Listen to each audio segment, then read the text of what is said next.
what I would give for an actual chatting screen. Hello everyone, how we doing tonight? Hello YouTube, hello Twitch. How is everyone doing? I hope everyone's doing okay. I hope everyone had good days today. Who I have with me in chat? I have Yes She Do Cometh Kyle. I've got Kyle, I've got Beast, I've got Dragon. All over on YouTube, over on Twitch, I have Kogi. Hello Kogi, I don't know if you're still here, but thanks for hanging out for a little bit. I know it's like, what, it's like 1 or 2 in the morning in UK time right now. It's very poor timing, I'm so sorry. But thank you for coming in and hanging out. Oh, of course it is. Wait, is it really? Oh my god. Okay, what about now that I have it closer to my face? I hope it's better. It better be. Yeah. Alright. So, tonight, actually, Dragon, good that you're here. I might need more Warhammer videos from you. 2 days ago you played Risk of Rain 2 with Warlock. Nice. Oh yeah, he was streaming that, a little bit ago. I wasn't there to watch it, but I've never played Risk of Rain. Is it any good? I might play it. I don't know. It might be a you problem, Kyle, because it seems like it's going okay, actually. Let me...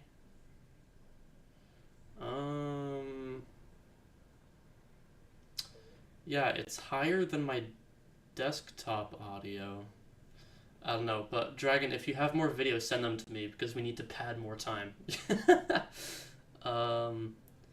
Have all your Spanish. Oh god. Yeah, foreign languages are always a total beast. And not like the good kind of beast. If you know what I mean.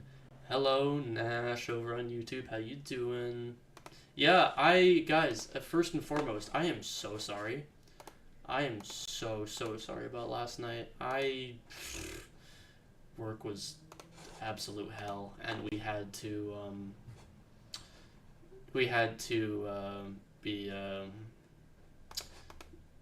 lock in, suffice to say. We definitely had to lock in, unfortunately. And I wasn't out until way later than I was supposed to be, but whatever, I get the bag because this streaming doesn't give me as big of a bag as I would like it to, but whatever. Anyways, let's go ahead and just start it up here. I'm gonna keep that. What I am not gonna keep, actually.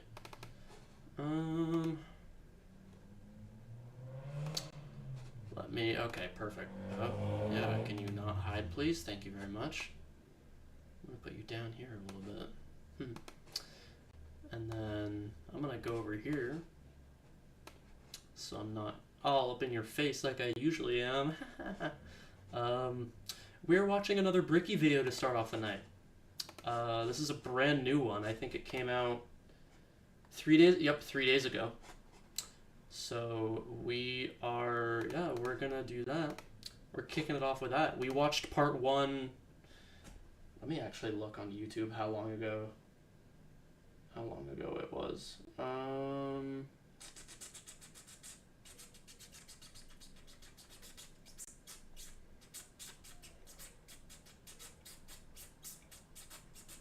Where is it?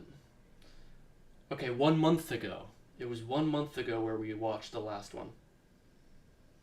1 month ago, apparently. But, so yeah, we're gonna... Okay, good. You sent me more stuff? Good, awesome. Sent me 3 of them. Holy crap. Okay. Okay then. Alright. Yeah, let's go ahead and get this working. I made sure to remember to turn the audio on this time. Without further ado, this is Every Single Warhammer 40k Faction Re-Explained Part 2. Let's get right into it. This video is part 2 in a 2-part series on every faction re-explained.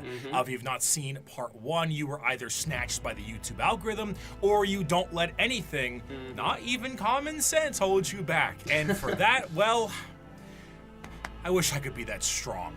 The quest to find the Primarchs was expansive and treacherous, to the point where they really should write a book about it. Despite never seeing the Emperor before in their lives, the Primarchs all instinctively knew who the Emperor was. Whether it's his psychic connection to him or just plain old intuition, the giant golden god is a bit of a giveaway. The Primarchs all lived their own lives, and some lived substantially better lives than others. Rabute Gilliman of the Ultramarines rose through the ranks of his worlds and ended up turning Wait, is this part of the video?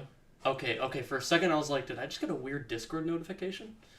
Okay, somehow Bricky managed to record Discord notification to do his voiceover. There are only a few, don't worry, just didn't want you to be confused. Okay. Entire sector into a high-functioning society, where others, like Mortarion, lived on the poisonous hellscape of Barbarous under the boot heel of his own adopted father. When the Emperor arrived, some wanted to play a little bit of catch with their dad at first, and some didn't trust the baseball bat he was carrying, and some didn't want to play at all. Eventually, one by one, the Emperor returned his sons to his side to bring them back together as one happy family.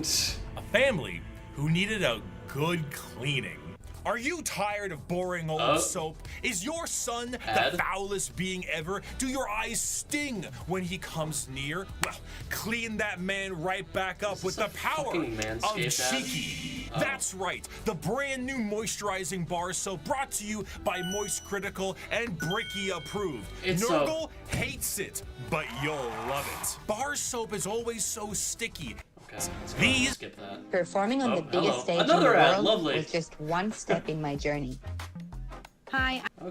Are the I ordered 200 hand-forged knives to my dorm room and built a Wix website to sell them. My favorite faction. Chaos Space Marines. And what are the achievements of your fragile Imperium? It is a corpse rotting slowly from within while maggots writhe in its belly. It was built with the toil of heroes and giants, and now it is inhabited by frightened weaklings to whom the glories of those times are half-forgotten legends.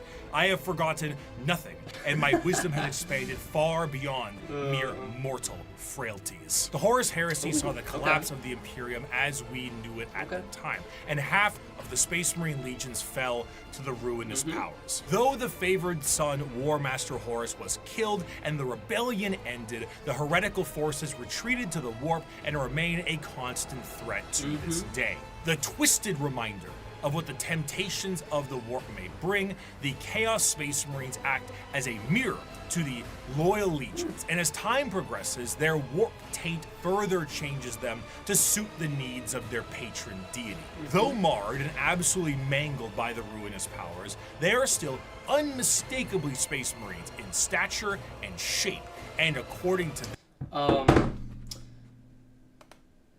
Dragon, who told you I was joking? them, they have never been more free. After the heresy, the loyal legions of Space Marines became very strict in their organization, and their separation into separate chapters with capped numbers and other formalities was done to prevent any form of heresy from happening again. The Chaos Space Marines are a bit different. Ultimately, these Marines are subject to the primary legions that fell to Chaos in the first place. The majority of these legions, the Black Legion, the Word Bearers, Iron Warriors, Alpha Legion, and the Night Lords, are supporters of Chaos Undivided, either enjoying the powers of all Chaos gods or sometimes shunning them altogether. I heard, sorry to pause again, I heard somewhere someone had like a little thing that they did, or not did, but it was like a little phrase that Chaos Undivided was Chaos Not at War, which is honestly, I don't know about that. To a degree, I think it's true, kind of, but at the same time, it's like, well, I mean, yeah, because the whole nature of chaos is to be chaotic, right? That's in the name, but I don't know, I fuck with undivided chaos more than I do like the cult legions. I mean, my favorite legion of Space Marines is one of the cult legions, which is the World Eaters, but I don't know. Maybe it's just because of my time playing Undivided Marines on the tabletop, but I don't know. Something about just how that works, where like I would rather have a little bit of favor from all four rather than all the favor from just one of them. If you get what I mean, I don't know.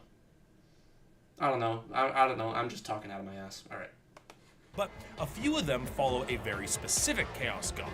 Thousand Sons are followers of Tzeentch, the Death Guard follows Nurgle, Slaanesh has their claws in the Emperor's Children, and the World Eaters are avid followers of Khorne. From there, the legions themselves are separated into roaming war bands that may go under their own unique names or may stake a claim to one of the primary legions. Most of the gear and armor of a Chaos Space Marine remains the same, but stylistically it changes quite a bit to reflect the intention of the Legion or their patron god. The Death Guard's armor has become rotted and full of gaping mouths and plague-filled boils. The World Eater's sharp and violent armor reflects their bloodthirst, and the chaotic noise of the Emperor's Children armor, nipple rings included, pleases Slaanesh greatly.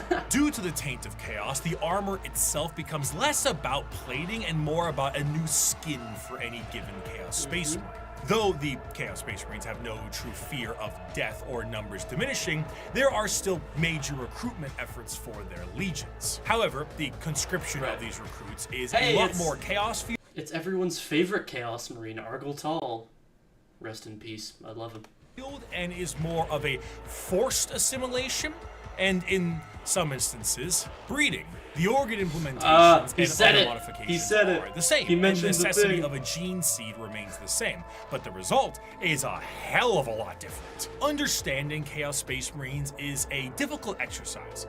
If we took my original video 5 years back and looked at the Imperial Knights section, it mainly focuses on big stompy robots. Now that I understand more, I can discuss the Code Chivalric, throw Mechanicum, Squires, and Monarchs, and bring some more context to it all. To assume Chaos Space Marines are simply the opposite side of Space Marines would be foolish, for once you understand the plight of their Primarchs, it can provide a context always needed. Horus himself turned through an overwhelming weight on his shoulders and lies told by his father. But what of Angron? Angron lived as a slave gladiator for his planet's masters, who took Dark Age technology and shoved it into his... Sorry, I'm pausing again. I just don't like the video playing while I'm trying to speak, because then you guys have to try and listen to two people talking and it just gets annoying. Angron is interesting because he used to be like... I was about to say he used to be normal. And he was like super emotional, and like his whole thing was that he was like an empath. But then he just got like... I love this little face that I paused on, by the way. But like, so he used to be like an empath, or from what I remember, he used to be an empath, and then he was like, and then they shoved the butcher's nails into him, and then he was the exact opposite. But it's so tragic what happened to Angron. What happened to most of the Primarchs, honestly. Brain, so experiencing any emotion other than rage was agony for him. He finally leads a revolt for his fellow gladiators and frees himself from the confines of servitude. The Emperor finds him and says he will take him home, but Angron refuses. He will fight with his friends against the tyranny of his slave owners to the last. At the final last stand with him and his closest friends, slave gladiators, all of them outnumbered and on the verge of death, the Emperor forcefully teleports Angron to his flagship and none of his compatriots, leaving Angron to live and watch all of his friends die. You kept that mule core Pharaon. Russ kept his kin friends. The Lion kept Luther. Humans, brothers, and foster fathers, saved and raised into Legion ranks. But not me. Not Angron, no. Did the Emperor teleport his gold-wrapped custodians down to help me in my army? No. Did he free the warhounds and order them to battle, fight alongside me? No.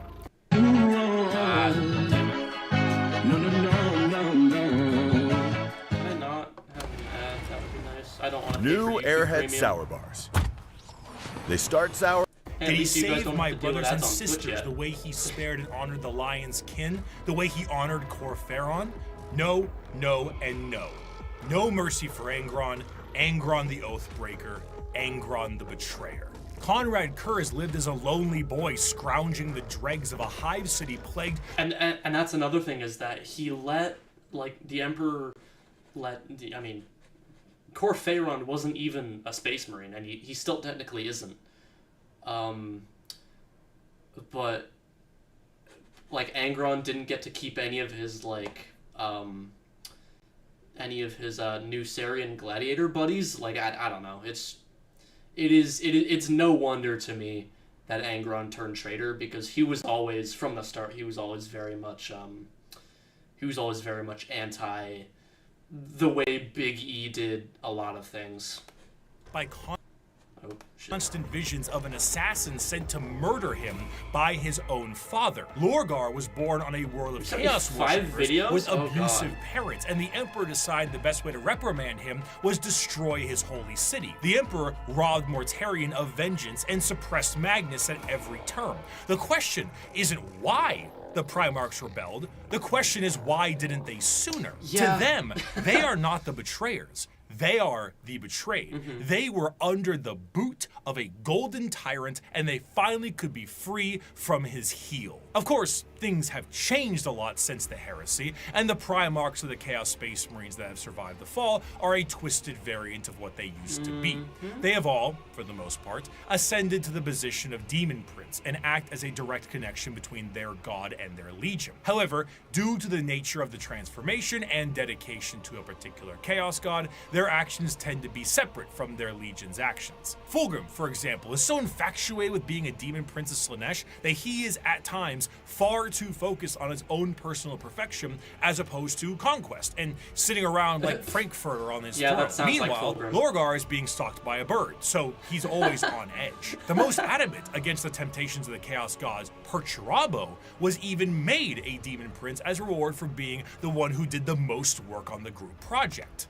That's another thing that I find absolutely hilarious, is that he, like, everyone was always like, oh, Iron Warriors hate chaos and they're just using it, and maybe, but your Primarch is a Demon Prince now, so get fucked.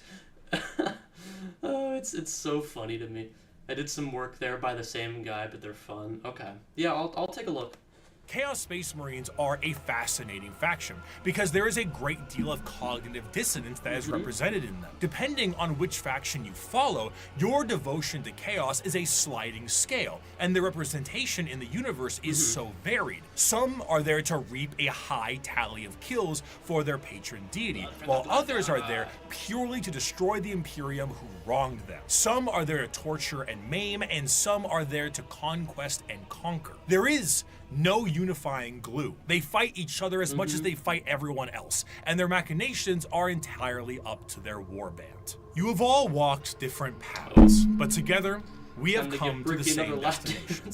The Emperor has failed us. The Imperium has failed us all. It has failed us by the laxity of its laws, the decadence of its culture, and in the injustices heaped upon those of us who serve the most loyally. It has failed us by never recognizing our virtues, never rewarding us for the blood we shed and bringing about its ascendancy, and never providing unity when we needed it most. It has failed us by being flawed to its core, imperfect in its pursuit of a perfect culture, and in its weakness against the encroachment of Xenos breeds that seek to twist humanity to alien ends. And it has failed us, most of all, by being founded upon lies. The Imperium is forged by a dangerous deceit and erodes us all by demanding we sacrifice truth on the altar of necessity. This is an empire propagated by sin that deserves to die. Yeah. And here on Istvan 5, we begin the purge. Yes. From these ashes shall rise the new kingdom of mankind, an Imperium of justice, faith, and enlightenment. An Imperium heralded, commanded, and protected by the avatars of the gods themselves. An empire strong enough to stand through a future of blood and fire. Naturally, however, as I have said before, Space Marines do not make up the bulk of the fighting force in the Imperium. So it would be ludicrous for me to not mention their dark cousins. The Code Chivalry is the sign of the power of the Imperial Knights. Oh, is this gonna be Chaos But Knights? what about the... Oh, god damn it. Get it! Okay. Oh, Dark Mechanicum. The ruinous powers claimed during the Horus Heresy extended beyond just the Space Marines and the Primarchs. Mars itself was subject to a revolution that saw half of them fall to chaos as well. And some of the once loyal knight houses saw themselves swearing fealty to the dark gods. The falling of these factions allows for the war machine of chaos to continue uninterrupted and to have firepower equal to that of the Imperium itself. The Dark Mechanicum, as the name suggests, is the chaos-affiliated branch of the Mechanicus, and have a lot more free reign, much like the freedoms of the Chaos Space Marines. The seeds of the Dark Mechanicum were planted fairly early due to some of the Mechanicum not really seeing the Emperor as the Omnissiah immediately, and Horus exploited this to allow the schism to happen a bit more naturally. Unlike their Imperial brothers, the Dark Mechanicum have the ability to invent and innovate. What a concept. While also utilizing forbidden technologies such as the Silica Animus or AI. The Dark Mechanicum do have their own desires to find lost technologies and put them to use, but they're more Aren't these guys also run by Vashtor, if I'm not mistaken? interested in taking ancient and forbidden technology from Imperial worlds and activating them for their own purposes. Because what good is a bunch of knob and tube wiring if you don't overload it with as many extension cords as possible? However, instead of being clear-cut and more generalized creations, the inventions of the Dark Mechanicum are inherently tied with the warp and its demons. Genetic experimentation and modification, the fusion of man and machine are exceptionally common, and no creation is more reflective of this than the demon engines. Instead of regular tanks and vehicles, the demon engines are machines bound with the presence of demons to make them living war machines. I missed the brass scorpion. Unlike the vehicles of the Imperium, where a Mechanicus priest may be there to aid in its repair, a warpsmith sorcerer is there to essentially repair and irritate the demon engine so that it can be a more effective killing machine. In certain factions, like the bitter and siege-loving Iron Warriors, they will lure demons with the promise of glory and easy bloodletting, only to then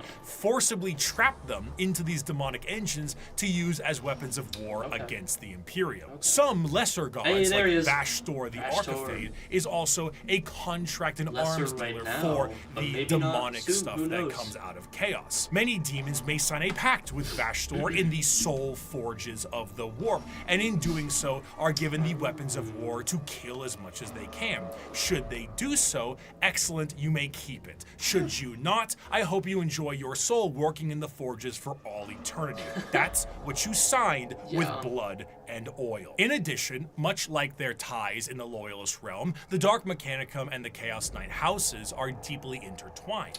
There were, of course, many Knight houses that swore fealty and bent the knee to War Master Horus during the heresy, but a good portion of them had no choice, as they were absorbed by warp storms and corrupted into compliance. Many of these Chaos Knights reflect the very early Dark Age technology Knights with more corrupted weapons. The Throne Mechanicum, which once had a noble sitting and taking control of generations of previous drivers and taming a beast, is now a saddle to a monstrosity of wrath and hatred. The nobles of the Chaos Knights fight to aggravate and bring the machine to their will while combating the corrupted minds of their fallen ancestors. Some of these nobles may do such a good job that they themselves fuse into the throne itself and become one with the knight. If a noble dies, no worries at all. Unlike the Imperial ones that require a pilot, a demon can hop into the cockpit and control it instead. The Knight worlds also— there are a few knights that I know of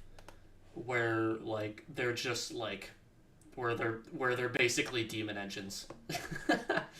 A demon will just be like, oh shit, alright, here we go. This is my body now. Also see full corruption as well. Where there were once peasants, there are now cultists, and the goal of the Chaos Knights are just as chaotic as the gods they follow. Some are sent to war by the ruinous powers. Others may protect Dark Mechanicum Forge worlds, and others still may be so hyped up on the ruinous powers that they are just aimless and reckless, hoping to unravel the fabric of the universe itself. Though the aspect of nobility is still there with the Chaos Knight, Okay, but it's hardly the same as it is on the Imperial side. Okay. As opposed to a beautiful knightly stallion, the knights here are horrifying and unpredictable monstrosities, fueled in part by the agony of the memories of the ancestors trapped within. An invasion by a house of Chaos Knights is a horrifying thing. One might ask, how do knights enter the battlefield? Normally they can be deployed via dropships, the standard way, but Imperial Knights can be deployed with a drop keep, a gigantic knight keep with like towers and stuff. Will hurtle towards the surface like a drop horns on it. and be slammed into the ground with an excessively thunderous crash. Then massive drawbridges slam down, banners unfurl, and huge horns play the song of their people as these lumbering robots charge out of their, again, drop keep to fight for the Imperium. So imagine what a warp-fueled version of this could look like. Ooh. Concealed carriers, I've got an urgent message for you. Basically what I need to tell you is our buy one, get one free deal. I don't care. If you get the opportunity, you should kill yourself. Oh my god. Chaos Knights have such a presence, the warp fluctuates in their tread. They bring doom, dread, and despair across the battle. Warp storms occur overhead, and psychic phenomenon cling to them. A Chaos Knight will arrive either in some warp-debased platform, or perhaps a portal itself, or climb out of a pool of blood. As the air gets heavy, the enemy feels a crippling sense of paranoia, and the sky begins to rain blood, acid, and God knows what else. The horrors of the warp have resulted in a dramatic change in technology in the favor of their forces. Though in practice, it is a horror beyond comprehension, their baseline desires don't seem that radical on paper. They are creative builders, working to innovate and improve technology while utilizing anything they can to accomplish their STEM goals. Looking at the dark forces of chaos and the Emperor now on his golden throne, humanity is fractured. The Emperor himself is the guiding light for warp travel for humanity, and in being that exists as a beacon for the entire species. Without him, things would get somehow worse. Therefore, he needs his protectors. Where a Thunder Warrior wasn't enough for his armies, and half of his Space Marines turned traitor, the Emperor's personal bodyguards are something else entirely. Custodians. They are not the fallible Astartes, nor are they a nightmarish concoction of organs and indoctrination. They are built and gene-crafted with science bordering on magic. They number 10,000 strong, and each of them is a hero. They are the Oh yeah. I'm not the biggest Imperium fan, but I will say that my favorite, probably my favorite Imperial faction is probably the Custodians.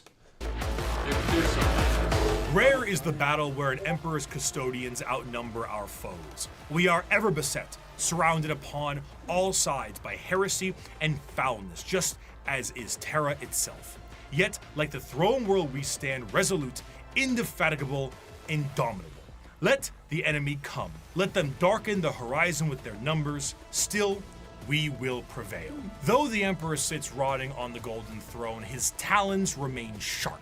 The talons of the Emperor was the name given to the most elite forces at his disposal.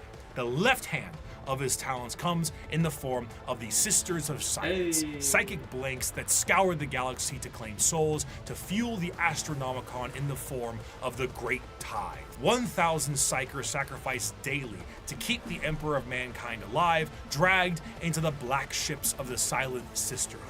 Right hand of the Emperor's protectorate, his golden bodyguards that serve him and only him. These are the Custodians. While the members of the Space Marines went out to take back the galaxy, the Legio Custodes stood back and kept a close watch over the Emperor himself. The Custodes are, in a sense, similar to Space Marines in that they are genetically modified super soldiers clad in power armor, but that is where the similarities stop. Their genetic makeup... I'm so sorry for pausing again. I think I heard somewhere that, like, that Custodians are to Space Marines what Space Marines are to, like, Imperial Guardsmen, which is crazy to think about. Like these guys don't fuck around. These guys do not fuck around at all. Like, at all. Seems to be made from the Emperor himself, or at least something quite close. And the precision of their creation predates the development of the Space Marines and even the Primarchs. Unlike Space Marine recruitment, where there's a process undertaken when a subject is at least somewhat grown, a Custodian's process begins at infancy. The methods in which they are made are a secret, but what is known is that at the very beginning, each Custodian was made by the Emperor himself. Regardless of the bioalchemical process, the process is exceptionally long and grueling, and only a handful of selected aspirants make it to the end. Those that do are clad in the most regal and effective armor in the Imperium. Commonly, a Custodian is seen carrying a Guardian Spear, an utterly yoked up version of the staves the Praetorian Guards of the Emperor in Star Wars had. They are also clad with specific shields and blades, but the most interesting thing with all of their gear is that due to the meticulous and dedicated maintenance and preservation of their armor and gear, these items are the same ones they used 10,000 years ago. The Custodians do not age biologically, so some of the veterans in the Guard may be several thousand years old. And unlike the Space Marines, they fight entirely as a solo force. When a line of Custodians is holding back waves of enemies, they operate independently. There are no battle formations, there are no squad tactics. Each Custodian is the main character, trailed by serfs and servitors, tasked entirely to reload their weapons. They fight with a singular purpose, if not action. Groups of Custodians will dispatch enemy after enemy, their spears coming within inches of each other, but never close enough. Hey everyone, big heads up, Paleo Valley's running a sale on all their meat sticks right now. You can get 30 sticks for 30 for a killing blow. Their strikes are intentionally defensive, allowing their opponents to attack 1 to 2 times before parrying and ending their lives. Each strike deflected is an opportunity to know their enemy more and learn from their patterns. They are truly the Emperor's bodyguards, masters of close combat, enemy knowledge, and reactions measured in milliseconds. Though the Custodians are a part of the Adeptus Terra, the members of the Guard only answer to their own leadership and the Emperor himself. The leader of the Custodians is known as the Captain General, and individual squads of Custodians are overseen by a shield captain. As their focus is on the Emperor, their command center is located within the Imperial Palace. The Tower of Hegemon serves as their primary base of operations, but there is a dedicated elite guard of Custodians known as the Companions that stands 300 strong by the Emperor's side. In total, the Custodians are 10,000 strong, and when a member retires, their name is added to the Hall of Name and vanish across the galaxy in a cloaked disguise to serve as eyes and ears for the Imperium. So even despite their numbers and their strength, the members of the Custodians do not consider themselves to be soldiers or warriors in any way. They see themselves strictly as the guardians of the Emperor in all facets of his presence. This extends beyond the physical. Custodians believe they represent the guarding of the Emperor's ideals and philosophies too. Their gains are both physical and literary. They are the protectorates of everything the Emperor stood for, and in doing so, the Custodians are also artisans and scholars, in addition to being the Golden Guard of the Golden Throne. However, due to this nature of being protectorates, they have a very strong view when it comes to the Space Marines and the Primarchs. The Emperor himself had insinuated many times that once the galaxy was brought to heel, that there would be no need for the Space Marines anymore, and they were to go the same way that the Thunder Warriors went before them. The Custodians were meant to be the judge, jury, and executioner of this will, and are biologically designed not only to be able to take down a Space Marine with ease, but to be able to go toe-to-toe with the Primarch as well. During the Heresy, the Custodians mused on how suspiciously easy it was to kill Chaos Space Marines, as if they were trained and made for that explicit purpose. Constantine Valdor, one of the closest advisors of the Emperor, was asked if he ever disagreed with Big E on something. And he said... Isn't Constantine Valdor the, freaking, what's it called? What was the name that they gave him when he, like, when he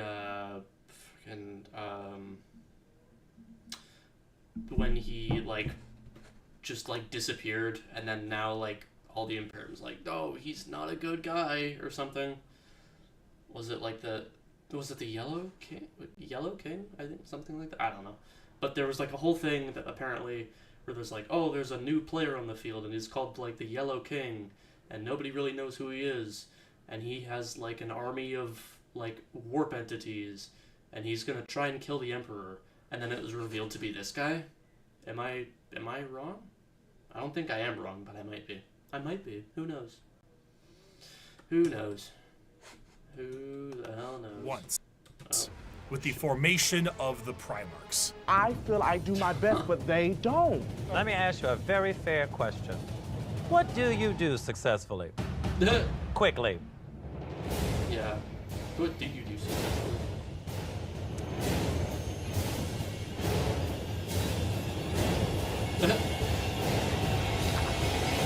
I hate that every time we're in Untucked, the conversations are about me. And besides the trained distrust for Space Marines, the Custodians also have evidence for their distrust. The Horus Heresy saw half of the chapters fall to chaos and turn traitor against the Emperor. Right. In the mind of a Custodian, the fact that half of the Space Marines fell before means that the other half can fall with ease. They are fully capable of wiping out literally any force put against them, and in a sense are the final representation of the golden age of terror. However, they are forced to stand in silent and blind service to the Emperor and to the ill of the Imperium. And they, for 10,000 years, have stood vigil over the Imperium and have watched its rise and fall with the inability to do anything about it. While they do go out and fight some battles here and there, at the end of the day, the vastness of the Imperium means that the closest advisors to the Emperor himself are powerless to make any change. But goddamn, can they kill a Space Marine? For 100 years, I stood my watch amidst the somber shadows of the Sanctum Imperialis. I was still as a statue, but always ready, always attuned to dangers unseen. Days, months, years passed by in a frenzied blur beyond those walls, yet within, little moved and nothing changed. For 100 years, I did not but wait. Yet had any threat appeared, I would have struck it down in a heartbeat. For 100 years, I stood my watch, and as it ends, I can tell you this: patience is a weapon. Of course, a threat directly to Terra itself would appear to be something foolish. It's in the deepest parts of Imperial space and is one of the most defended bastions in the galaxy. You'd truly have to be foolhardy or insane to think that you can take on Terra itself. However, one faction certainly got close. In the dark ages of the stars and in a river of misery, there is one faction having a crackin' old time. The galaxy sees them as savages, yet they have already figured out the questions of the universe. Their numbers are uncountable, their technology incomprehensible, and yet their violence is so very green. I am, of course, talking about the British flag. The Orks are the pinnacle Hang on a second. Skip of this ad creation. real quick. For them, the great struggle is won. They have evolved a society which knows no stress or angst. Who are we to judge them? We Eldar who have failed, or the humans on the road to ruin in their turn? And why? Because we saw answers to questions that an Ork wouldn't even bother to ask. We see a culture that is strong and despise it as crude. During the war in heaven, the Old Ones were doing their best to spawn as many combatants to their cause as possible by seeding the galaxy in a specialized sense. The Eldar were made to be a precise and tactical species to fight off the Catan and the Necrons, but another prominent species was made by them as well. The Krork were warriors clad in ornate armor with more dangerous weaponry. However, things changed, and these warriors changed, and the Krork are no more. They are now known as the boys, the lads, the mates, the Orks. An Ork in 40k looks like an Ork in most other fantasy media. hulking, warlike monstrosities with big teeth and This worse music is too good. I can't. However, help it. unlike the more Tolkien-esque forms of these creatures, the devastating nature of the orcs is in their biology. Unlike most species Yes, in the I am galaxy, enjoying the it too orcs much. are actually a type of fungus. This fungus itself comes in various forms. The small goblin-like Gretchen and snotlings are a part of this fungal ecosystem as well, and also the squigs, which can be used for basically anything. But regardless of what is a part of the fungal system, all of them are born from spore. That thing right there, that huge, hang on, that huge mech right there.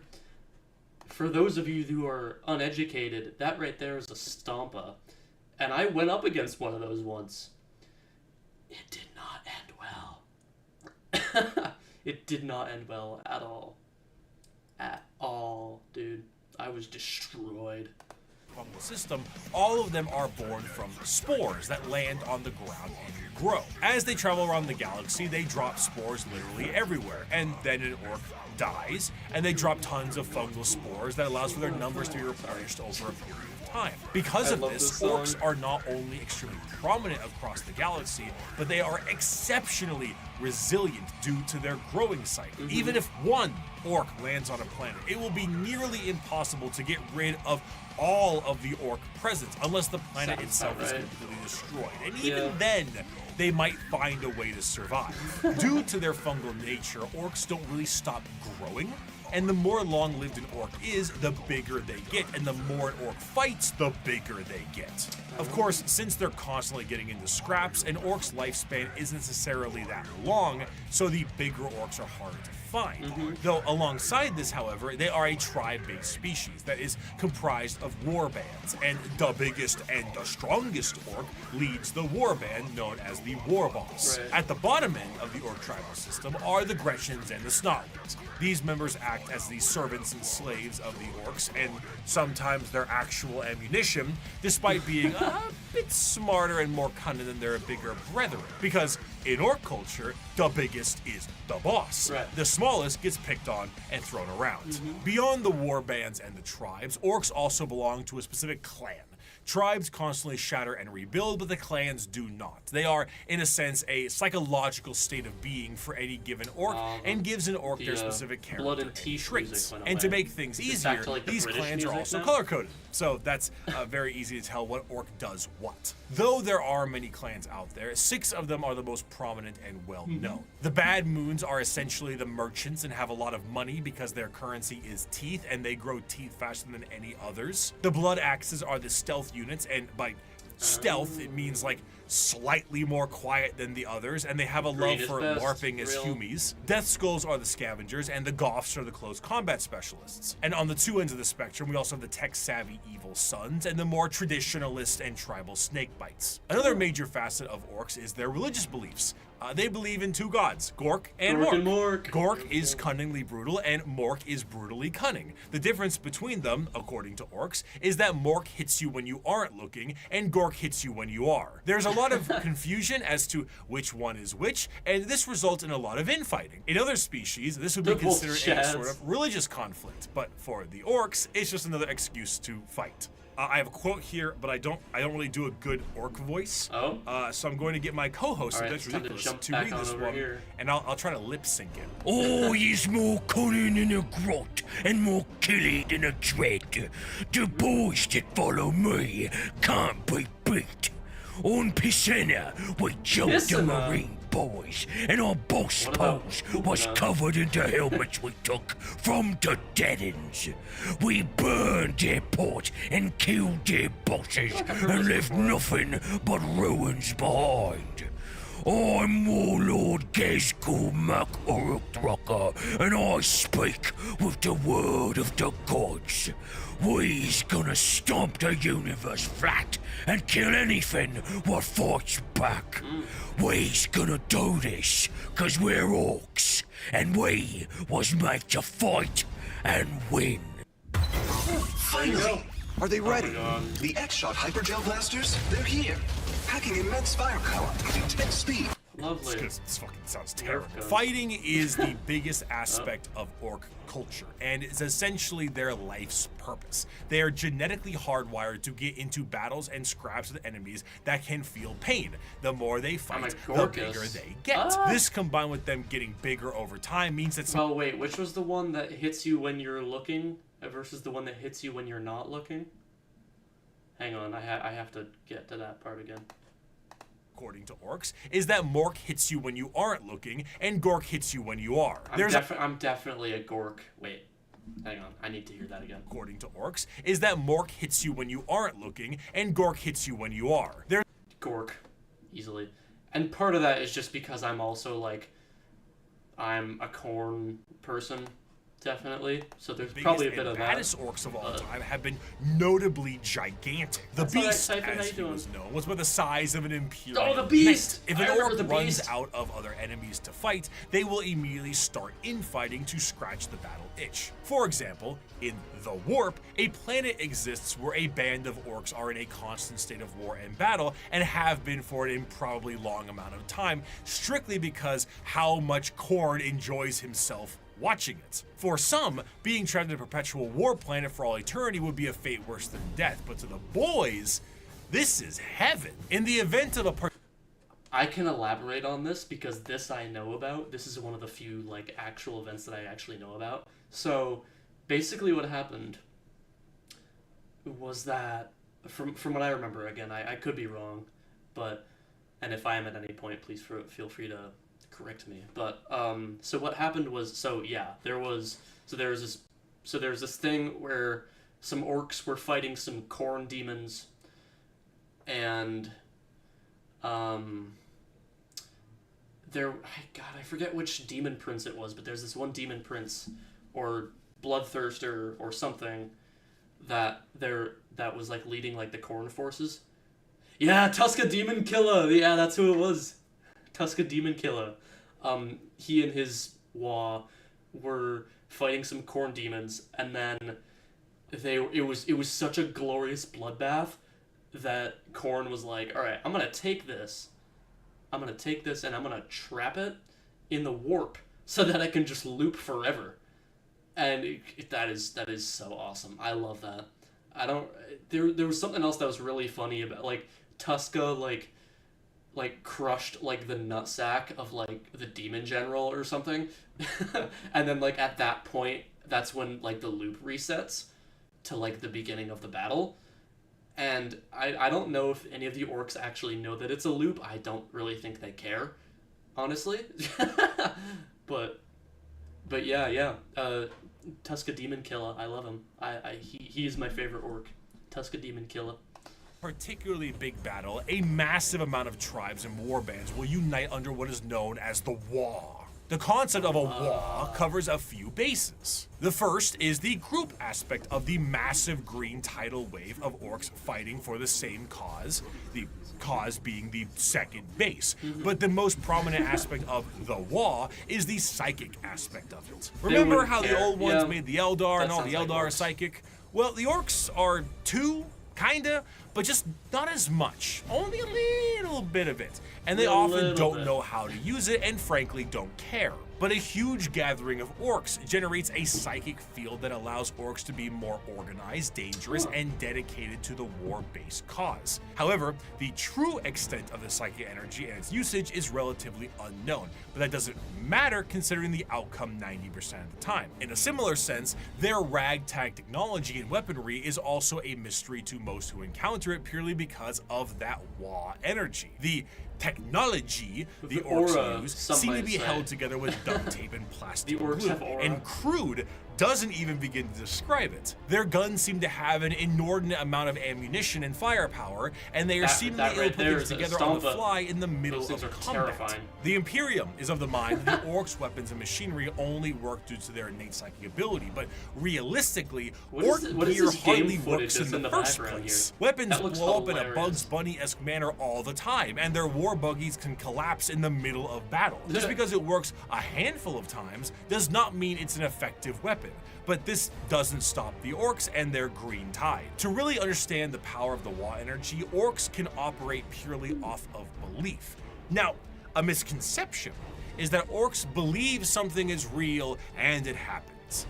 Wix, one platform, any website. Unlimited creation. But that isn't true, because that's just one orc. However, there's never one orc. There's normally a few billion orcs together, and if they all believe something is true, the warp will tend to respond with a positive green light. Sometimes. Do the red ones go faster?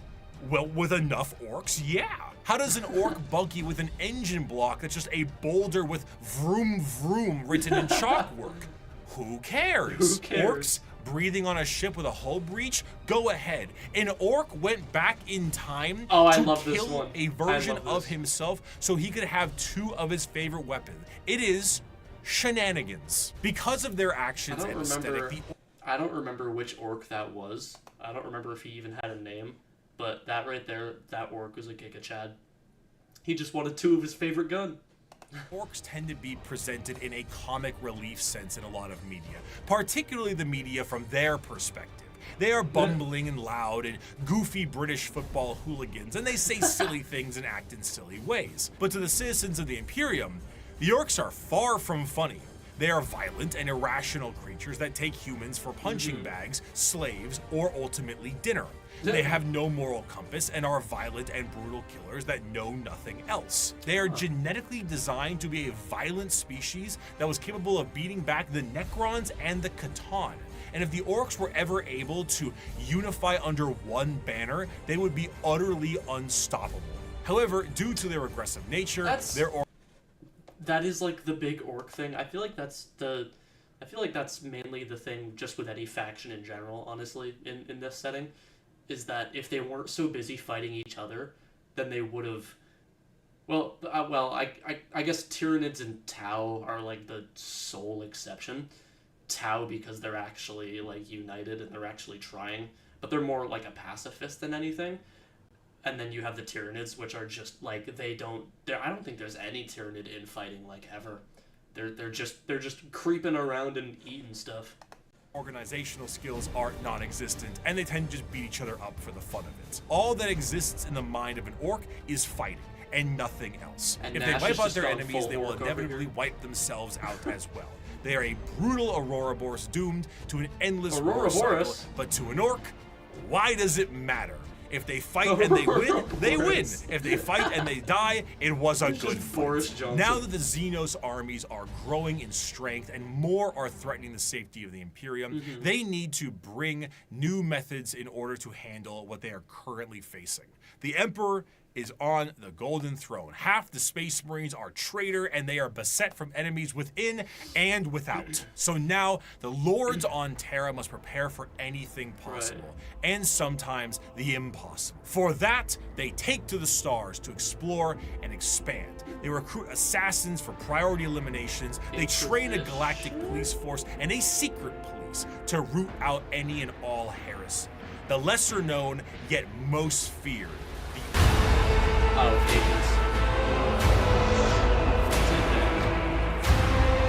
I carry with me and can I just say before I have to give Bricky another lap dance?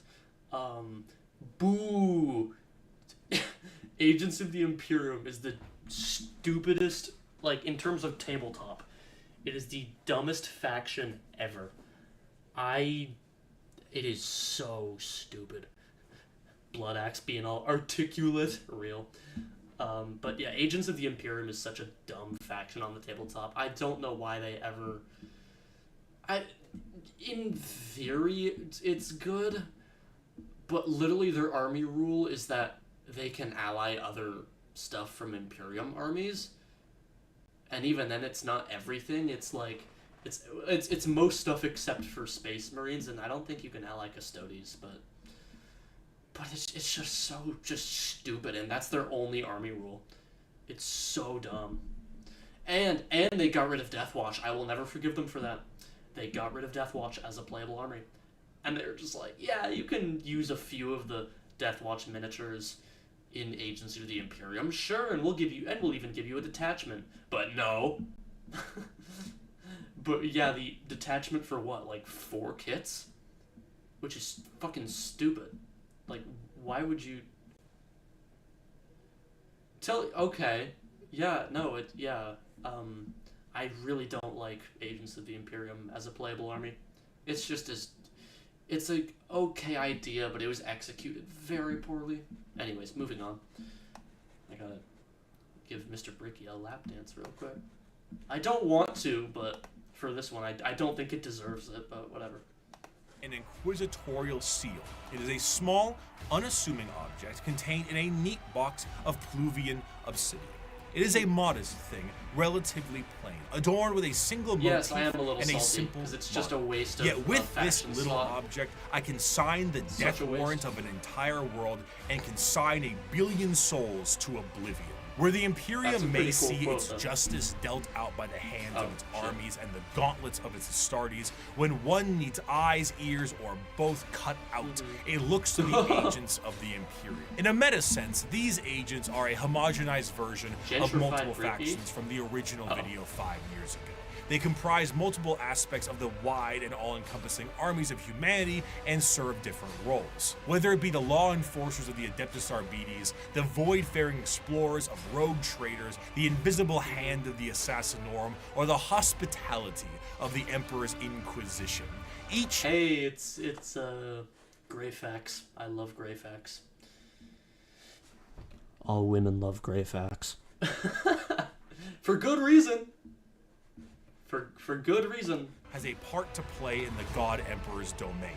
Rogue traders are a great example of a somewhat undiscussed part of the Imperium, its nobility. While you may see the General Imperium as a totalitarian hellscape, because it is, this is to those under the boot of the nobles that run it. Rogue traders are a special kind of explorer, and their existence is extremely important to the function of the Imperium. A rogue trader is often an extremely special individual and is given the monumentally sized warrant of trade, allowing them to be given almost complete and utter freedom. Their task is simple: to chart the uncharted, learn the unlearned, and do whatever they can as an explorer and conquistador for those back on Terra. This information is, strictly speaking, invaluable. Whether a sector can be settled and colonies built, or precious rare resources exist on a floating asteroid can be mined, or a long-lost Imperial world from the Age of Strength is recovered, it's all absolutely imperative. These rogue traders are faster than any other kind of Imperial armada, and therefore chart the direction of the entire society. Because of this, rogue traders are given a substantial amount of freedom. They have a ship and a crew of specialists, and can do things that would see any normal person shot. They can barter deals and even recruit Xenos races. They can explore areas strictly prohibited, and they can earn a vast amount of wealth and riches in doing so. This tends to make rogue traders a very long lineage, and their heirs take up the mantle of their house. By being explorers, they become fabulously wealthy, and some can become quite the assholes while doing so. But truly, much like a knight pilot, a rogue trader is an exceptionally rich individual who can back it up. They are master swordsmen, explorers, merchants, settlers, diplomats, and everything in between. They chart a course, and they set the ground. Starting live translation. Those are chicken tinga molletes. I don't care. I don't care. Which means they will need someone to defend them, and the prime choice for that can be the Adeptus Arbites. Now, the Arbites are cops, Judge Dredd-style cops, as their inspiration clearly shows. Each planet will have their own members of law enforcement, and most of them will settle many of the issues there and then. But when something requires a far more in-depth peacekeeping force, the Adeptus Arbites are brought in. Think local police versus the FBI. Arbitrators in the Arbites tend to focus heavily on stopping crime before it can become too much of a threat. A criminal gang or heretical uprising can be subdued quickly and efficiently by utilizing them and dealing with soon-to-be criminals. They will tap into communications, create spy networks, do interrogations and sabotage, anything that helps the good of the Imperium and the law they seek to preserve. The code of the Arbites is laid out entirely via the Book of Judgment, a gigantic library of pages showing every single law from every single High Lord of Terra in the history of the Imperium. Because the Imperium is so vast, hundreds of laws are added every single day, and the library continues to grow with more and more laws and judgments. While Arbites themselves carry a small version called the Book of Law on their person, this does end up creating a system where the unjustly prosecuted will never escape their prisons. If an innocent is wrongly convicted, any form of legal counsel will need to go through the Book of Judgment to help get you out. Often these prisoners require hundreds of years of litigation in which they will eventually expire before they can be deemed wrongly convicted. That sounds about Innocence is irrelevant. You have been judged guilty of transgressing the Lex Imperialis. Do not compound your guilt by evading punishment, as there are greater crimes, so are there greater sentences. Of course, should something go out of the hands of the Adeptus Arbites, there is always the silent hand of the Officio Assassinorum to take their place. Naturally, the Imperium has assassins, and these assassins are sent to dispatch important figures that would not normally be handled by simply sending waves and waves of guardsmen at it. The Assassinorum is headed by the Grand Master of the Assassinorum, who is a High Lord of Terra and perhaps the shadiest individual in the entire galaxy. At his disposal are multiple types of assassins that all specialize in various things. Their training is extreme and absurd. Aspirant children are often subjected to Hunger Games style combat with each other on the ride over to the temple. Then you get low gravity, high pressure, traps, horrendous physical and mental strain, and everything in between. Then their minds are wiped completely and the real fun begins. An Imperial Assassin is nothing to mess around with. They are some of the fastest moving and hardest hitting things the Imperium has at hand and can go toe to toe with Space Marines depending on which temple they are from. Some, like the Vindicares, are master snipers who lie in wait for weeks, days, or even months just to get the perfect headshot from 5 kilometers away and disappear. The Calidus Temple are masters of shape-shifting and take a drug that allows them to transmute their body into whatever they see fit. A confidant of a target may be killed and they will take their place before killing their target outright. Or they could shift into a member of a Chaos warband with symbols and flesh and all that to earn the trust of a cult leader before slitting their throat. The Caluxus Assassin is a psychic blank, a soulless mutation, making them appear as uneasy to normal humans and downright disgusting to psychers. When a powerful psycher is causing issues, this is who you send. Their specialized helmet enhances their already latent powers and will allow them to all but drain the souls from those they touch in their very body. It is an extreme weapon used when a direct form of pressure must be applied to an otherwise untouchable psyker. Now, if you need a direct pressure in a more literal way, the Eversor is for you. A drugged-up comatose psychopath that is directly dropped on enemy lines and allowed to wreak havoc, killing anything and everything it sees in a blaze of movement and blood before it inevitably dies and causes a plasma explosion on its demise. There are other temples as well. The Vanus Temple, acting as sort of like a cyber hacker. The Venomim Temple, specializing in poisons. But all in all, assassins move with their skin-tight body gloves with a speed unmatched and force unexpected. One of the best assassin novels puts a Vindicare, Calidus, and Vanus to infiltrate a night world, kill the High Monarch of the Night, who is permanently stuck in his giant robot knight, install a new ruler in his stead, and make sure nobody knows the Imperium did it. Their missions are insanity, and their tasks impossible, and they do it anyway. Thus is the power the Assassinorum wields. We do not determine the guilty, we do not decide the punishment. We are merely the cold instrument of the Emperor's vengeance. There is no form of death unknown to us. There is no form of terror beyond our means. There is no enemy outside our reach. We are the blade that hovers over the throat of the traitor. We are the bullet that awaits the heretic's skull. We are the poison in the throat of the alien.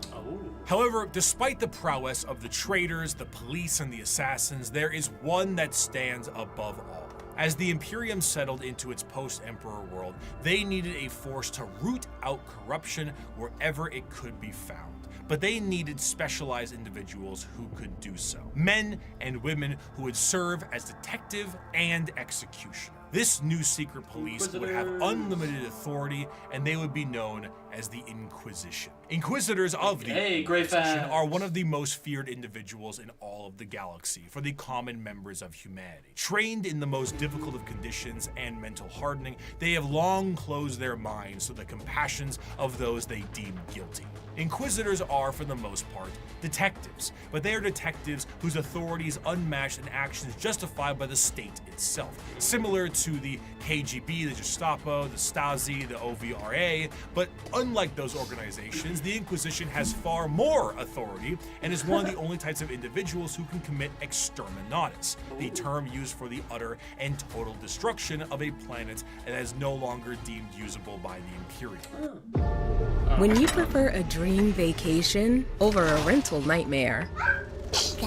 While it is a very exciting word and a commonly notable thing done in Warhammer, exterminatus is not actually used particularly often. It's a last resort entirely meant to stop the enemy from gaining a major foothold or spread even more corruption.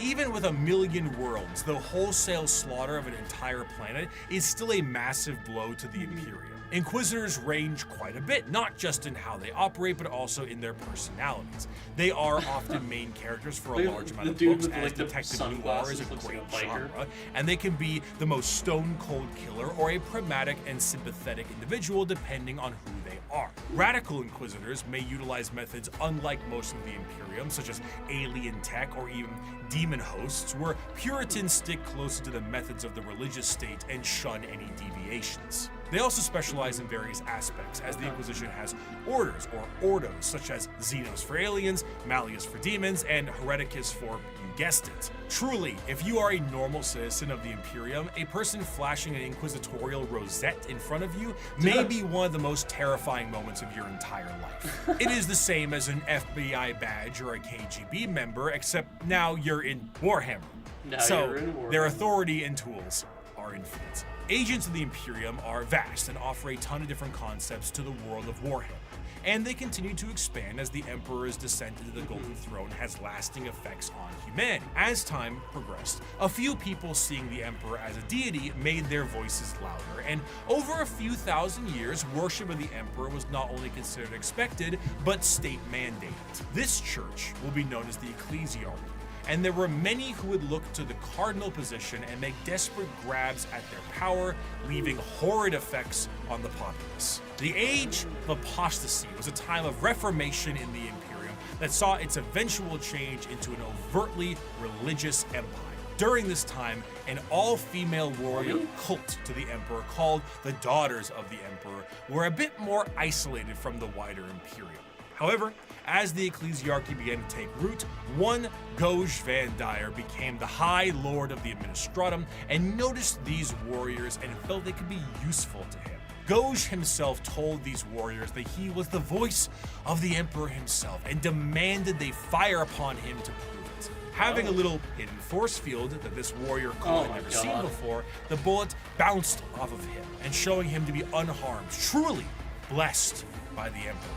This cult became known as the Brides of the Emperor and acted as his personal bodyguards and aides. However, Waaagh Van Dyier was a tyrant, and his horrendous reign spelled ruination for the wider Imperium, which made the Adeptus Custodians take notice. Despite an outright coup and revolt against him, the deadlock was getting steep as the Brides of the Emperor's fierce combat skills kept him safe. One Custodian made contact with the leader of the Brides and brought her into the throne room of the Emperor himself. Nobody knows what transpired in that room, save for Alicia Dominica, the Custodian, and the Emperor himself. However, she left the room with her hair bleached pure white from the interaction, marched her battle brides directly to Van Dyier himself and said, "You have committed the ultimate heresy. Not only have you turned your back on the Emperor and stepped from his light, you have profaned his name and almost destroyed everything he has striven to build. You have perverted and twisted the path he has laid for mankind to tread. As your decrees have stated, there can be no mercy for such a crime, no pity for such a criminal. I renounce your lordship. You walk in the darkness and cannot be allowed to live.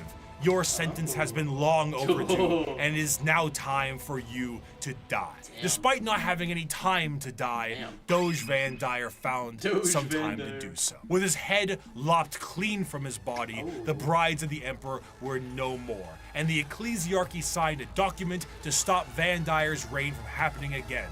They would no longer be allowed to have men under arms. Men. Base. Yep, here we go. The Adeptus Sororitas, or commonly known as the Sisters of Battle, the nuns with guns, the fighting force of the church. Despite being the main militant faction, the Sisters of Battle, their organization actually is far more diverse than this and have many more nun-based roles for their members. They are organized by various orders with various specialties in mind, such as the non-militant orders like the Hospitaller, Dialogus, and Familius, including things like helping with surgical equipment and various other medical stuff, Duolingo, and a poly-signing. These orders are further separated into smaller orders in an almost Space Marine chapter sense, but tend to have more flexibility due to the nature of their work. And in addition to that, there is flexibility between the orders. It is not uncommon for a member of one of the more battle-hardened orders to switch to a more passive one once they've sustained battlefield injuries or are a bit closer to retirement. As mentioned before, the Sisters of Battle are a part of their own separate organization.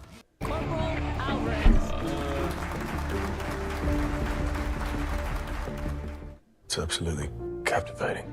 Hey Meta, translate that. Which one of you is real? Is writing up there?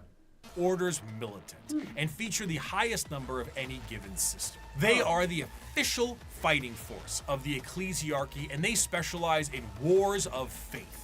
Unlike the deployment of Astartes and Guardsmen, the Sisters of Battle are often deployed with members of the Inquisitorial Ordo Hereticus due to the holy war nature of their battles. The Sisters of Battle are suited up with their own form of specialized power armor that gives them almost like a Joan of Arc vibe to the battlefield. Though lacking the more extreme modifications of a Space Marine's power armor, mainly to the fact that Sisters are, for the most part, regular humans, the power armor of a Sister of Battle almost matches the defensive power of an Astartes, but with added flexibility and versatility in exchange for strength. Some of the patterns of armor do allow for the enhancing of genetics, but this is far from the norm. This, combined with an arsenal of tanks and vehicles that have literal church organ rocket launchers on them, really brings across the holy war vibe in a gothic manner.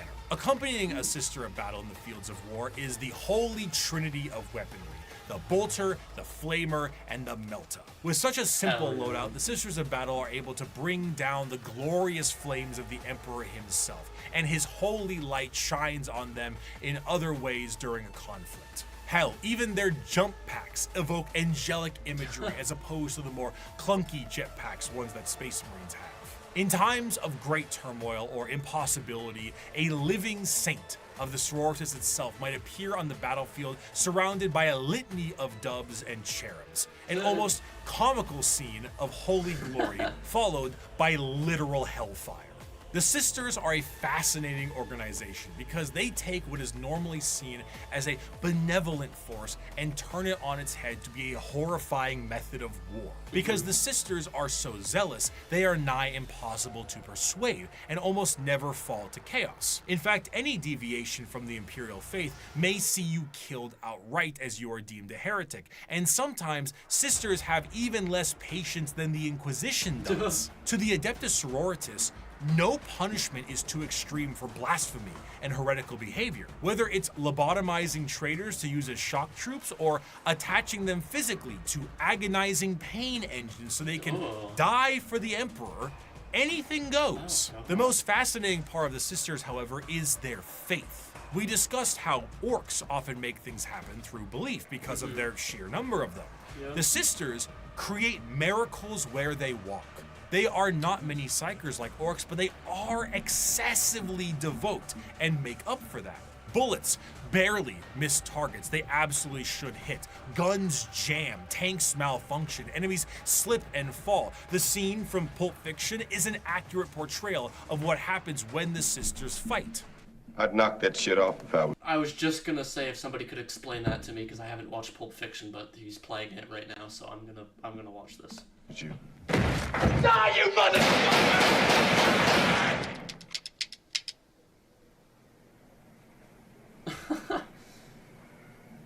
Okay, he just misses every shot. Alright. One of the most prominent figures is the Triumph of St. Catherine, a literal open casket with the Saint of a Sister's Order held aloft by lobotomized servant cherubs and protected by bodyguards of the faithful. The devotion to the Emperor swells so strong that acts of faith are made manifest, and sometimes angels themselves. When the sisters go to war, they have thundering organs and litanies screeching out into the battlefield, hymns and songs. Lovely. They rabble off prayers on their lips and burn holy fire across the area. They spray holy water down from horns atop their vehicles. It is a genuine holy war, a procession of death. Saint Celestine is an undying deity, arriving precisely where she is needed and returning to the fold after each death. When she dies, she sees a crying young girl atop a mountain of bones. Her bones, after every one of her deaths. She climbs this mountain every time to help comfort this crying child that is rebirthed upon the battlefield. And one day, her deaths will create a mountain so large that even she will not be able to traverse it. Is she a demon of the God Emperor? Perhaps, but she'll be shot for saying so. She is genuinely and literally faith made manifest. Some sisters may make a mistake, however, and find themselves questioning their faith, disobeying a command, and even leaving their order. These sisters are sent for reconditioning and are known as the Sisters Repentia. They generally face the front of the line head on and seek retribution and forgiveness from the... So these are the ones that everyone thirsts about because they don't wear as much clothing. I mean, valid, but at the same time, like, it's, yeah. Emperor himself. Though their actions were heretical, repentia on the fields of battle is an indication of an individual wanting to become forgiven. They run aloft with torture devices attached to their bodies and a chain sword the size of their body, completely armorless, to determine if this is how they die or if the Emperor will forgive them. Even the most famous champion of the sisters, that Saint Celestine, was a repentia. Even she questioned her faith. And if she can do it, so can you. Just don't run away again. They don't really do third chances. The Sisters of Battle are martyrdom-enthused zealots that create miracles in their tread. Their devotion is boundless and also a direct source of their power. A whole army of power-armored soldiers shooting, burning, and melting all in their path is bad enough, but it enters a whole different level when God is on your side. By bolter shell, flamer burst, and melta blast, the mutant, the heretic, and the traitor alike are cleansed of their sin of existence. So has it been for 5 millennia, so shall it be until the end of time. Don't like sharing your pint? Then share the new Scoopapalooza. If you don't want to share your Ben & Jerry's... How about I don't? The Imperium devolving into wars of faith is to push its agenda further. Where the xenophobic nature of humanity was once strong, it has now been magnified, and there are plenty of aliens in this galaxy. 6,000 years prior to the current events of 40K, a planet was found by an AdMech exploration vessel. The life forms on the planet were seen using tools, but they were still very primitive, so the planet was marked for destruction to pave the way for the Imperial war machine. However, this was thrown off because of an extreme warp storm and that whole Van Dyier thing. Flash forward to modern day, and an unknown but highly advanced vessel was shot down near an Imperial mining world, and the bodies on this vessel matched those life forms found on that primitive world. The native creatures on that planet were able to evolve rapidly due to them being unobstructed, and their highly advanced gear posed a new threat to the Imperium. Advancing over these years with a remarkable speed, these are the new upstarts in the galaxy, looking to make a name for themselves, all in the name of the greater good. These are the...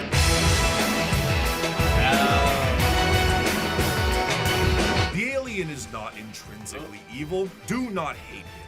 Pity him his ignorance. Seek to understand his differences and acquaint him with his inadequacies. Only then will he accept his place in the greater good. The early history of the Tau is chaotic at best. Due to their extreme speed run to space travel, their journey to the stars were overburdened with inner conflict. It wasn't until the appearance of the Ethereals that things began to settle. These Tau to the warring tribes marked their unification under one common belief: the greater good of the Tau Waaagh. What about the greater good? The greater good. How can this be for the greater good? The greater good. This system is a caste-based system that seeks to unify and organize the Tau into an effective and successful society while working for their mutual benefit. These castes, in order from lowest to highest, are the Fire or Shas caste, which is soldiers, Earth/Theo, which is manufacturers and industrialists, the Water or Poor, being diplomats and traders, and the Air/Core, being navy officers. Also, you have the Ethereal/Un, which is the lords and leaders of the Tau. Okay. Now, unlike the paths of the Eldar, the Tau don't get any say into which caste they're in. It's determined upon birth due to inheritance from a parent. Trying to deviate from your caste or trying to do tasks or even use tools assigned to another caste is a grievous crime against the Ethereals, and those guilty of this crime tend to be sent to re-education camps, which sounds not so greater good, but a greater good than the good that the Imperium sees as greater. The guidance of the greater good also encourages the growth of the Empire through the absorption of other races and cultures. Right. The expansion of the Tau Empire is split into spheres of time. So far, there have been 5 spheres of expansion, with a 6th one being planned in the current timeline. The first 2 spheres saw the Tau move beyond their homeworld and settle new planetary systems, known as Seps, and absorb multiple races into their ranks. But the 3rd sphere is where we see the Tau interact with the Imperium for the first time, which went about as well as you think it did. The Tau, as mentioned before, are highly advanced compared to some of the other species in the galaxy, and their military tactics are highly precise. Instead of the Imperial methodology of throwing everything at a problem, the Tau carefully assess any battle and take as many precautions as possible. Commonly, you will see a Tau warrior in a heavily modified battle suit with advanced targeting systems. The Tau do not often consider close combat to be something very effective, so they don't really put much stock into it. Their Gundam-like battlesuits have a multitude of functionality, ranging from overwhelming firepower to stealth-based combat, and since they're an upstart species with a bit of technical flair, they have plenty of AI drones that help them in the field of battle. In addition to this, the Tau are also joined in the field of battle by some of the species that have been absorbed into the fold of the greater good. These auxiliaries often employ tactics that the Tau are unable to do on their end, such as the brute force and almost primitive nature of the Kroot, combined with the Geonosian aerial shock attack style of the Vespens. But the Tau assimilate more and more species with time, including even some humans who wish to break off from the Imperium for pick a reason. The aesthetic of the Tau also leans a bit more into the East Asian sci-fi aesthetics. The large mech suits definitely evoke that Gundam look, but the general garb of their higher-ups kind of create that motif, and they often have accents in the games that they are in. But while Tau are looked at as Gundam mech faction by some, others enjoy them for the full coalition of aliens. One of my favorite images in Warhammer is this official artwork by Games Workshop. Now, not a single one of these aliens are a faction in Warhammer, and yet they all are different species that do exist in this universe. The Milky Way galaxy is vast, and while the Imperium and many others exterminate what they can find, the Tau will assimilate those that can be assimilated. The Kroot and Vespens we already discussed, and the humans and also Votann will join them at times, but you also have the Galg, the Nikasar, the Vorg, the Thraxian, the Terrellian, Greet, Domati, and many others. Some of these are just one-off lines, and some are major players in the civilization. The Nikasar are, for lack of a better word, gigantic psychic polar bears with bird-like faces. The Tau have psychic bears, and the fact I haven't seen this is a crime. The Tau as a culture are generally marred by the various issues that an advanced civilization would have in an unadvanced galaxy. They do not travel through the warp because of the insane dangers, but instead use a more classic FTL jump. However, because they aren't going through hell, it makes them a lot slower than many other races. The Imperium might surf through hell and lose a few ships, but they will get there first. Often they will take enormous cannons and weaponry and defeat their foes before they can even close the gap. One of their light walkers carried a weapon of lethal effect. It fired a form of ultra-high velocity projectile. I saw one of our tanks after being hit by it. There was a small hole. Women always have to save the day. The Shy, new season, now streaming only on the Paramount Plus with Showtime plan. With new mixing bowl mashup plus dipped strawberry cheesecake, the new DQ Summer Blizzard menu calls for a trade proposal. Punched in either flank. One, the projectile's entry point, the other its exit. The tiny munition had passed through the vehicle with such speed that everything within the hole not welded down had been sucked out through the exit hole, including the crew. We never identified their bodies, for all that remained of them was a red stain upon the ground, extending some 20 meters from the wreck. The fascination of the Tau is that in any other modern day world, their society would be horrid. Rigid caste systems, corruption, and politicking ethereals, and basically it's the greater good or nothing at all. But in the world of Warhammer, the simple fact that humans are accepted into their sphere should they please already puts them far and above the other races that would murder or eat them. But despite this, the existential dread that is the Tau Empire is ever so apparent. Despite being hyper-advanced and welcoming a coalition of aliens, they are the upstarts, and they are painfully outnumbered on all sides. Almost any other faction in the universe, given the right amount of force, can wipe out the Tau Empire from existence. They themselves might not be perfect, but their slight glimmer of hope is exactly that, a glimmer in a dark and crushing galaxy. Of course, nobody dares take the attempt to destroy the Tau Empire, because doing so is an enormous amount of resources, and for the same reason why you don't full send your whole army to one person in a commander game of Magic. You open yourself up to player 2 and 3. But not to say it won't be a struggle. The Tau Empire, when prepared, are a vicious fighting force who might delete your formation before you even see them. But they lack numbers, and in the dark corners of the galaxy, something is coming that is entirely Tyranids. numbers.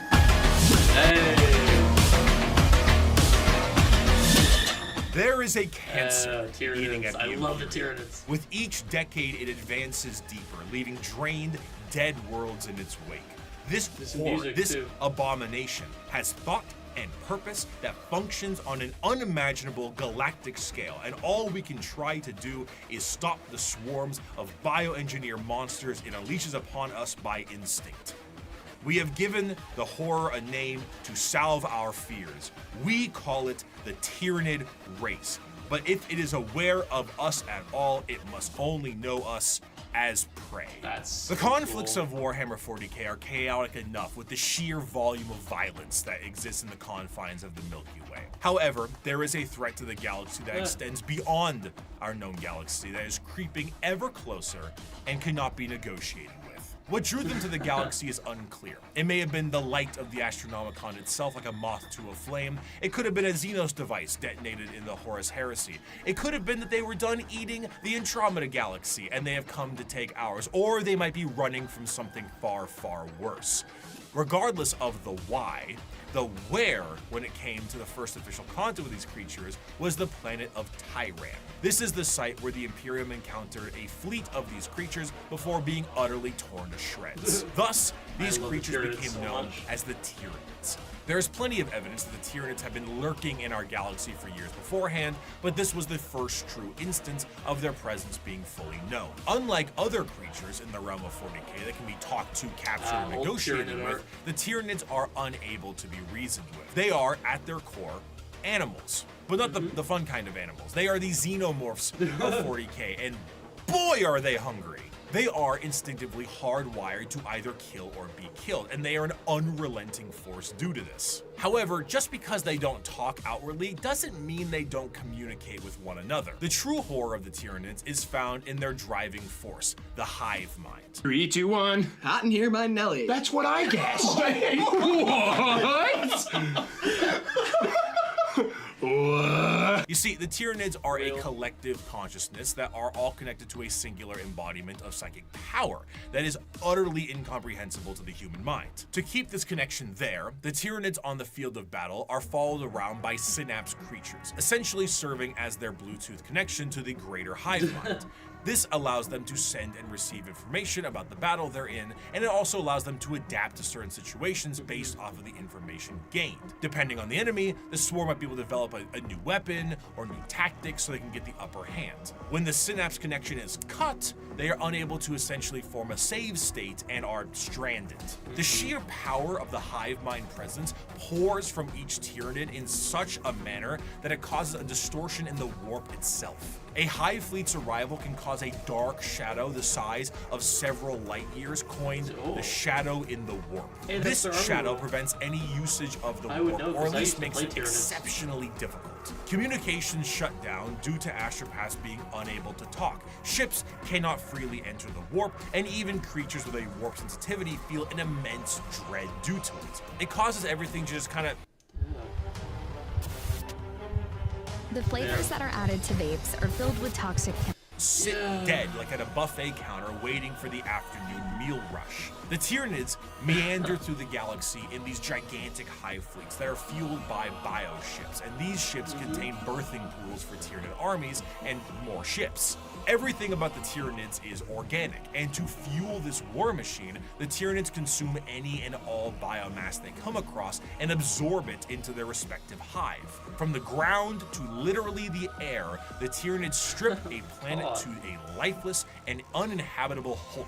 As a means to curb the advancement of the Tyranids, the Imperium has been known to preemptively exterminatus worlds in the path of a hive fleet so that they have less biomass to consume in an attempt to starve them. That's very The smart. Halo method, literally scorched earth tactics by taking everything out of the freezer and lighting it on fire. Outside of the obvious threat and adaptive and unreasonable enemy posed on the field of battle, the most dangerous aspect of the Tyranids comes in the form of their general unpredictability. The Tyranids are external to the Milky Way galaxy itself, and it's unknown where they truly hail from. However, their arrival in the Milky Way is seemingly random and in 3D space, implying quite heavily that Tyranids have the galaxy surrounded in some kind of way. Due to this, you will sometimes see instances of species engaged in a separate conflict, both agree to a temporary truce in order to take out a Tyranid threat. Because regardless of the stakes at hand, the existence of the Tyranids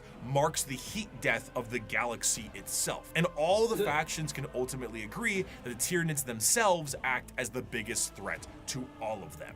The Tyranid race is truly an unknowable horde, and pulls from that horror of the unknown.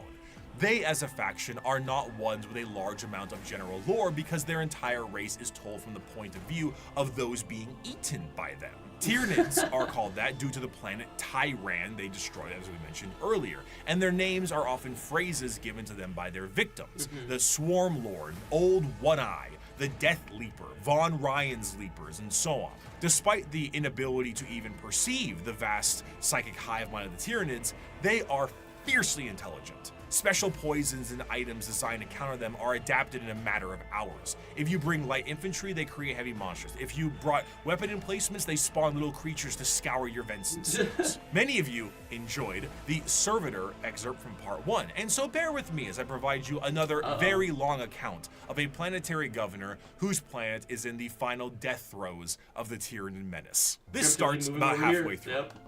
It has been many weeks since a handful of us escaped the sinking of the Sea Fort Divine Anchor via airlift. We have escaped in this manner because the Tyranids had overwhelmed so much of our world, they no longer appeared to need to continue spawning beasts for aerial supremacy. I shall never forget what I saw from my craft's portholes. Alien biostructures dominated Huto's surface. Gigantic, lumpen barnacles pumped out clouds of matter to further poison the planet alongside pulsating, brain-like nodes that resembled lethal fungi. Immense capillary towers stretched high into the poisoned sky. The glistening chitin coating their flanks crawled over by chains of lesser beasts fulfilling some sick alien purpose I cannot know. Jesus. Digestion pools spread for miles, replacing our once great lakes with reservoirs of bubbling biomatter. Oh my god. Tides of creatures bloated with consumed flesh vomited their guts into the pools or threw themselves entirely into the billowous liquid. Amidst the seas of feeder beasts consuming all in their path, we would every so often see an explosion or a burst of fire. Were these heroic final stands by other survivors, or merely abandoned ordnance detonating at random? I will never know. I cannot rejoice in the deaths they inflicted. The biomatter of the dead Xenos was surely recycled by the Xenos regardless in no time at all. Yeah. Our aircraft ran out of fuel a week ago. Now I stand in the snow, not far from the peak of Mont Saint Hila. I am the only one left that I know. One by one, those with me perished. The slightest cut on a mountain rock resulted in an immediate infection that left the pilot screaming in agony. Her co-pilot fired the shot that ended her torture, and my senior aide threw himself from a ledge. The reality that there was no escape hitting him. I have no idea what happened to my chief medicae. Others were slain by lone beasts the rest of us were unable to kill or drive away. A justly deserved end will soon be mine. I have failed on every possible level. We were not even able to send word.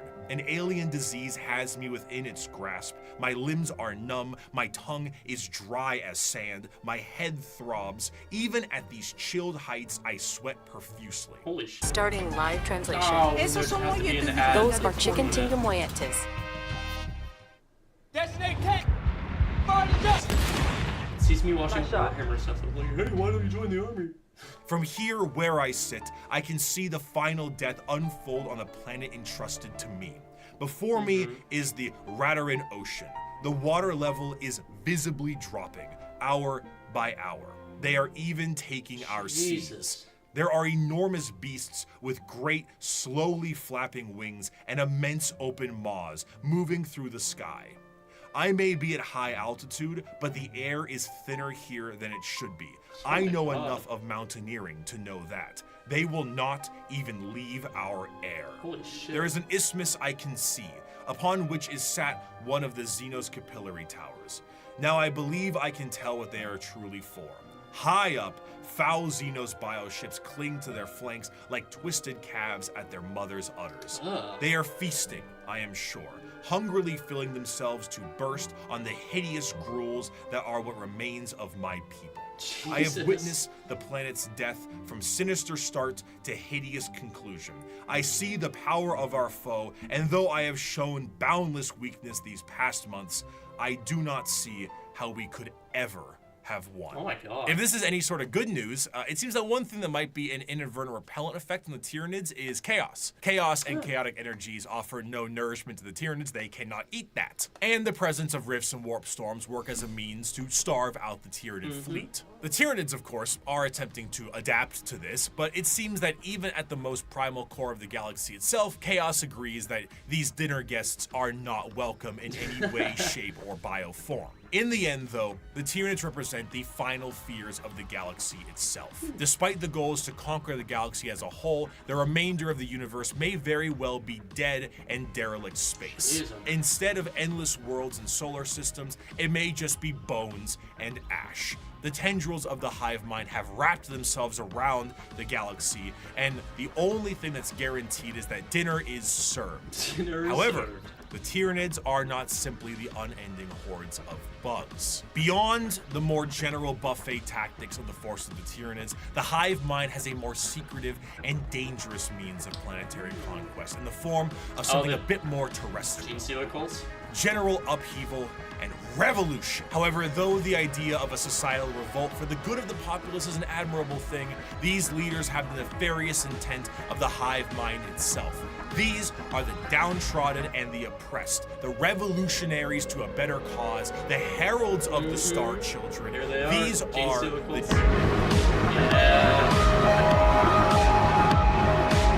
In the sunless body of our hive, the flock of the faithful grows. We are guided by our great Father's sacred vision, protected by his loving hands. Within these holy shadows we dwell, while the impure bathe in spire-topped starlight. And what lies between those stars? What sails beyond those distant suns? Shrouded in night, born within that eternal black, our redeemers, our gods, truer than the silent, long-dead emperor, the children of the void. We hear them in our dreams, we feel them in our blood. They call and we will answer. We will rise and claim the engines of labor that have bound us in servitude. This world will burn. It will be cleansed, purified, made ready, and the heavens will deliver our reward. The ground zero of a— Can I just say, Bricky, if you're watching this, I hope you appreciate all the lap dances. Anyways. A Genestealer cult comes in the form of the Genestealer itself.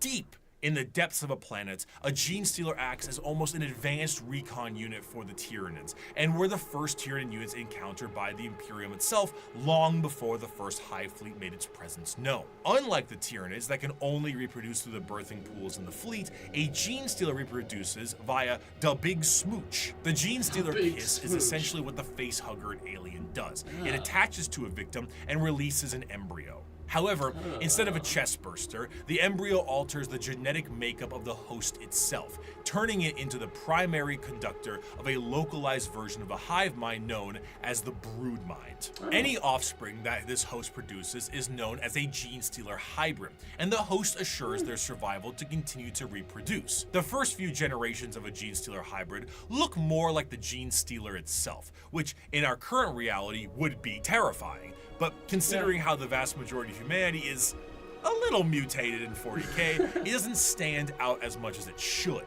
As the generations continue, the mutations and the general alien look is almost entirely phased out, and the resulting hybrids look almost identical to the species that they once were. Due to the size of most worlds, the makings of a Genestealer cult can exist almost entirely in secret, generation after generation. After a certain period of time, those hybrids will make their way into generalized society. Still connected to the mind of the Genestealer itself, the hybrids operate with the express goal of gaining power within society itself in a political and religious sense. Most of the time, they will present themselves as revolutionaries, looking for the betterment of the population. And honestly, it sounds great for a lot of the folks on the planet. By the people, for the people.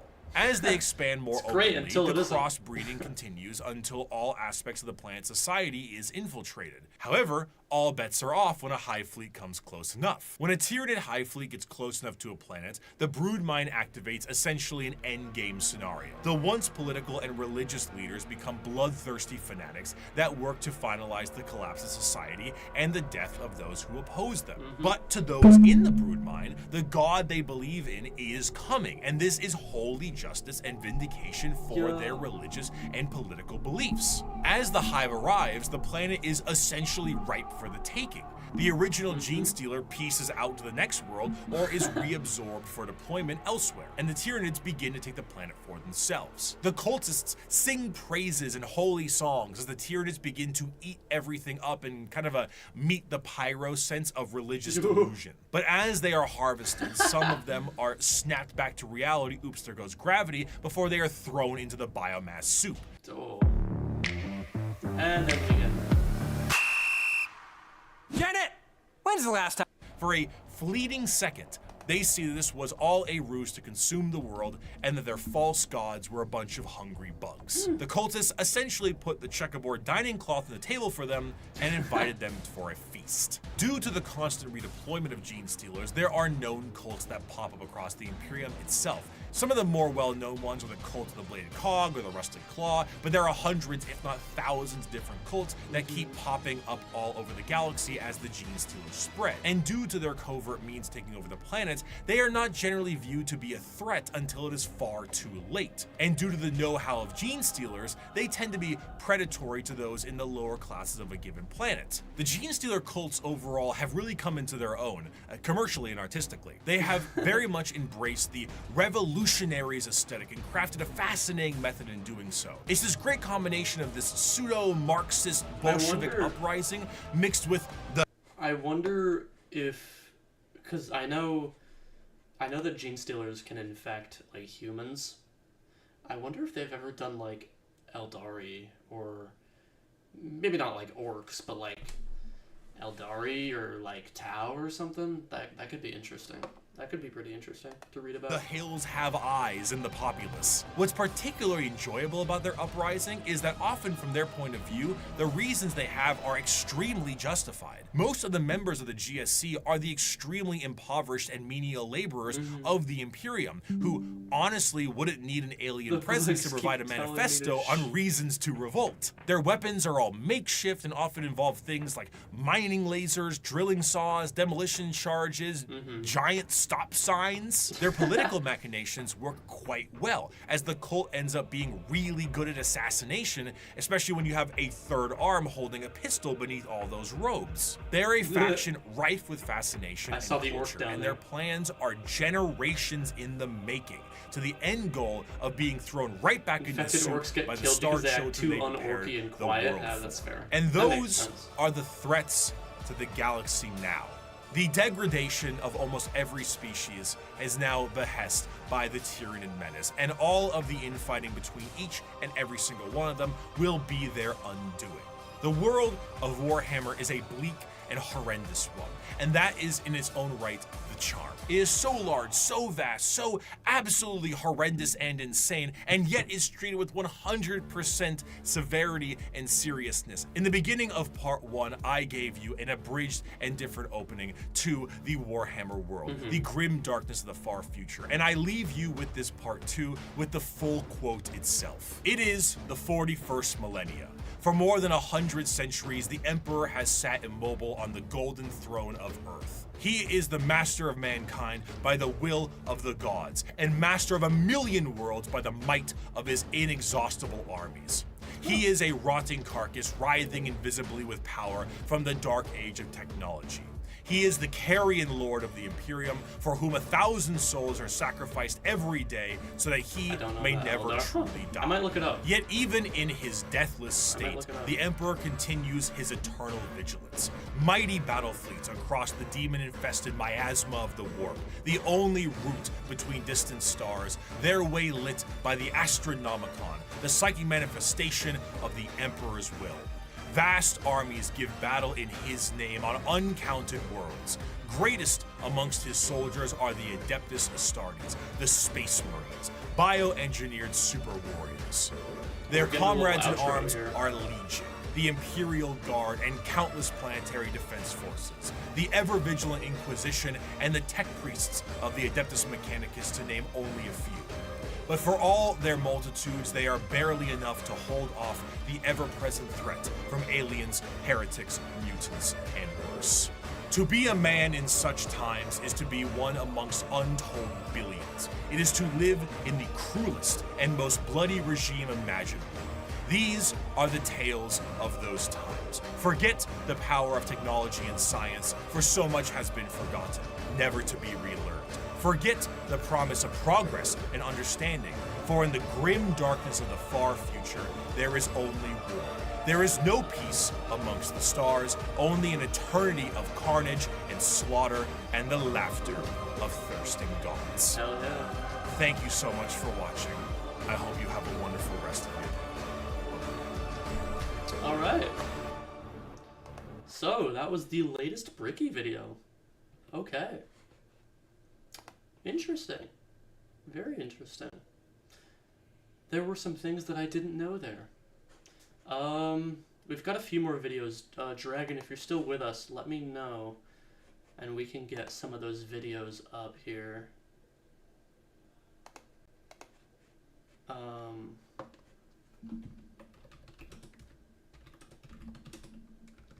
Let me know if you're still here, and then we can queue some of those videos up.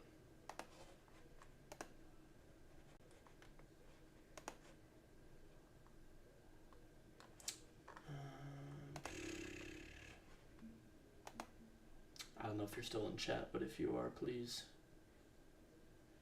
let me know. Please let me know, and we can get this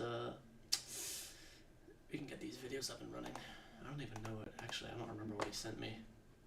What they sent me. I'll have to look.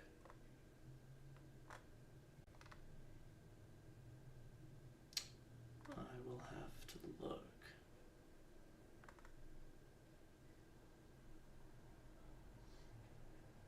do have one. I don't know how long these are, though. I don't know how long these are. Tell you what, we're just gonna go ahead and queue one up here. Yes, I know I'm You built this? It was easy once I found the parts. Looks like you need a break. The general gives you one. Sure, bud. Alright, let me just make sure that everything is going smoothly. Yep, okay. Alright, this is what your Legion says about you. Heretic Edition.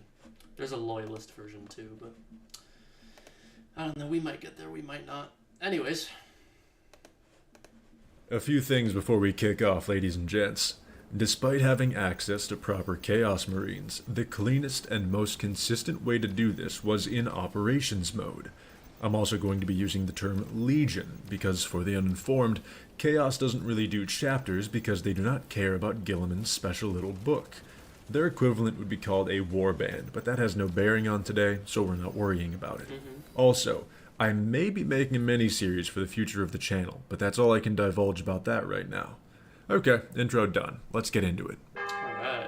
Emperor's Children. I guess we're starting off awful today. If you enjoy The Emperor's Children, you likely listen to music exclusively produced by P. Diddy and R. Kelly. Oh, Your YouTube search history includes almost exclusively disgraced Minecraft YouTubers and Cocomelon. Your favorite movies are produced by a certain pair of brothers with the last name of Weinstein. You will only eat at Subway but won't tell anybody why. You only have interest in taking vacation to the Virgin Islands. You will only travel on Virgin Airlines, and you will only accept food made with extra virgin olive oil. You dream of growing up to be an elementary school gym teacher, and you're most definitely verified on Twitter. You disgust me. Actually, you disgust all of us, and I hope Chris Hansen asks you to have a seat next to him, provided the booty warrior hasn't made him unable. In all honesty, you should stop associating with them wholesale, even if you just love the sex, drugs, and rock and roll portion of them. It's not worth being associated with the sex offender shuffle. Iron Warriors, okay. You are the exact same as the Imperial Fists, except there's a reason that your kids don't talk to you anymore. Instead of being introspective about the matter and wondering how you can improve upon yourself, you just decided to keep on blaming that ex-wife of yours. Okay. Don't get me wrong, you are a pragmatic and straightforward person, but a piece of driftwood is more emotionally nourishing than you are. For some reason, you're probably under the impression that hugging your kids and saying you love them would end up making them gay, but you also enrolled them in a wrestling program. Your mental gymnastics confuse all of us. Your style of parenting is directly responsible for the fans of the next group, and that's more of an admonishment than it is an accolade. Oh god. We're getting all the worst ones out of the way. There's two types of you, and the first is significantly more frequent than the second.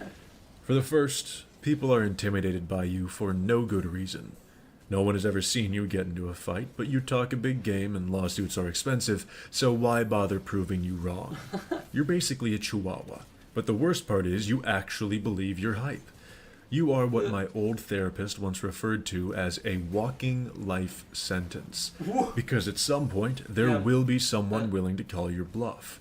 When that point arrives, that somebody is going to force your face into an arranged marriage with the dirt beneath your feet. Oh god. You are the dipshits that inspired the dumbass tax.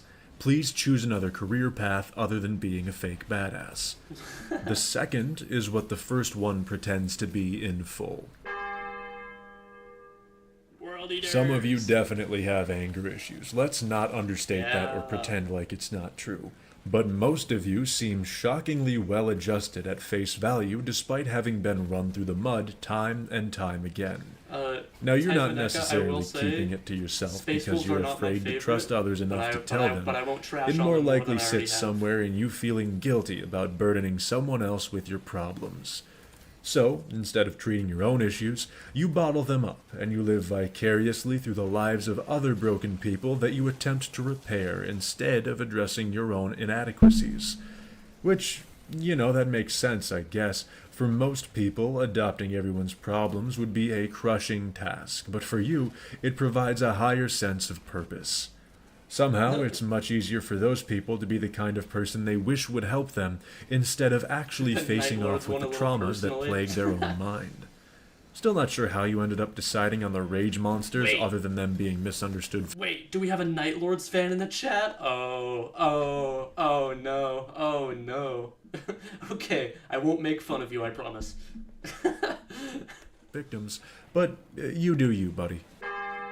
Oh, the stinky guys. This is another group of folks that's not all that incredibly similar to the actual Legion. Let's address the elephant in the room first and get it over with right away. You are the elephant in the room, you fat, smelly bastard. But don't worry, that's the only cheap shot I'm taking at you guys for once. Don't get used to it. You are in desperate need of any sort of affection, platonic or otherwise. You don't need anything crazy, just one simple act of affection from someone to prove you are worth loving would make your entire year. You are far too willing to overlook the negative qualities in somebody simply because they said they would give a shit about you. You are in desperate need of self-worth, but have fallen under the impression that it is gained from the validation of others. This has resulted in a string of horrible relationships that you keep rushing into because God forbid you ever be alone. You should figure out how to love yourself instead of relying on others to do it for you, but knowing you, you're never gonna learn. Good luck. I feel bad for any Death Guard fans that just heard that. Absolutely violated. You are under the false impression that everybody else is the problem, and it shows a remarkable lapse in judgment on your behalf. Let me tell you something. Pull up a chair. If you go through the day and you meet one person who is an insufferable prick, that guy is an asshole. But if you go through your entire day and everyone you meet are insufferable pricks, I hate to break it to you, bud, but you're the asshole, and you guys seem to be in large part on the latter half of that. On the latter. There is not an amount of hoops numerous enough to be too much for you to jump through in the means of not accepting responsibility. There is no mountain you won't climb, there is no sea you will not swim across if at the end you find someone that you can blame for what was clearly your fuck-up. Either that or you bought a magic kit when you were younger, and for some reason, that's what you decided you wanted your whole personality to be about.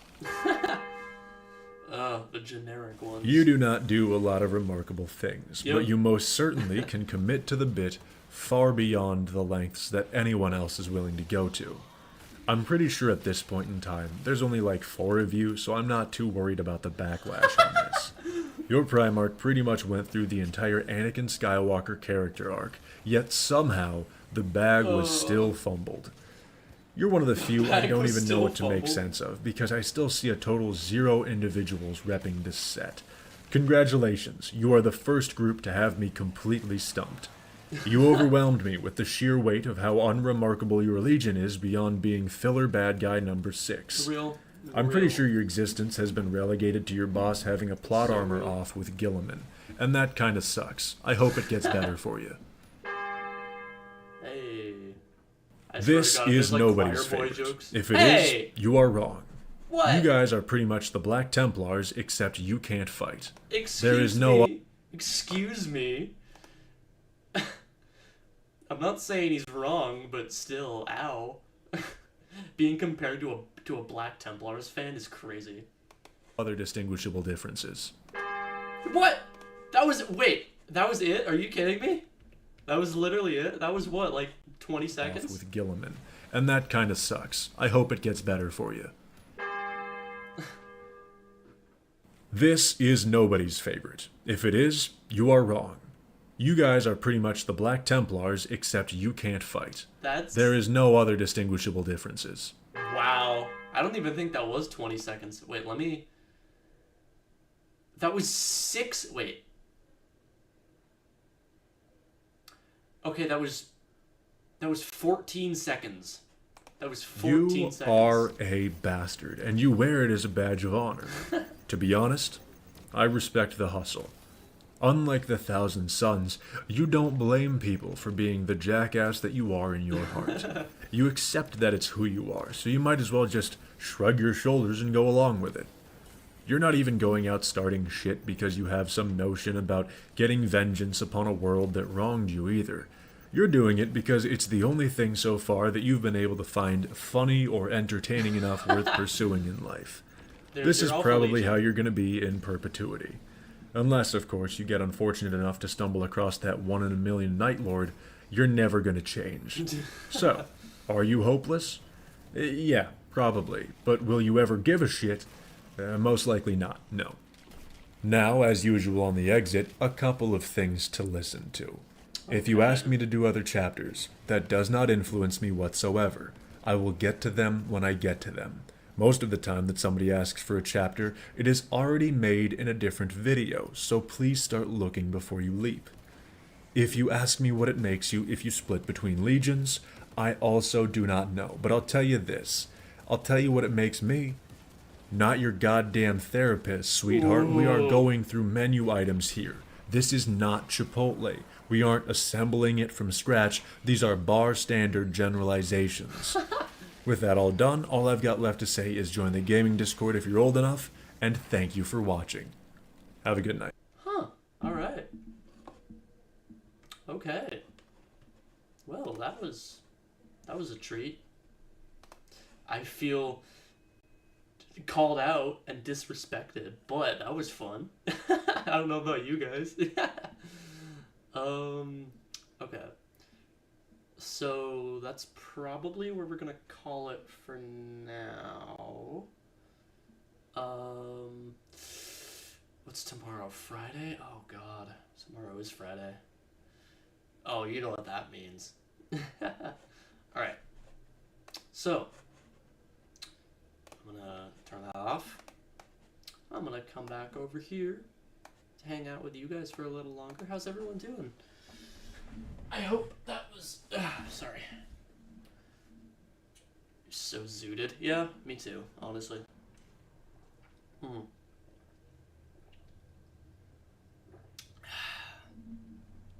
It is so damn hot in my room right now. I don't know why. It's so damn hot in my room. And I hate it. I'm like literally like probably sticking to my chair right now. Ugh. I can't wait till it gets colder again. I shouldn't be saying that, but I am. But whatever. Alright. So, that's probably gonna be it tonight. I will talk to you guys tomorrow. I do work in the morning, but yeah, I'll stay in touch. Tomorrow night, probably just gonna do what we usually do on Friday nights, get baked. Oh, I probably shouldn't say that on Twitch. Whatever, sorry. Sorry Twitch, don't kill me. Yeah, we're gonna have a lot of fun. It's another Friday, so probably some more Jackbox, some more Uno too, probably. Maybe even some Buckshot Roulette, who knows? Who knows what we'll have time for. Anyways, thank you guys for coming and hanging out. I hope this was as educational for you as it was for me. And I will see you guys tomorrow. As always, I hope you have a wonderful rest of your morning, day, afternoon, evening, night, whatever time of day it is for you. And I will catch you guys later. Bye-bye. Love you guys so much. Mwah.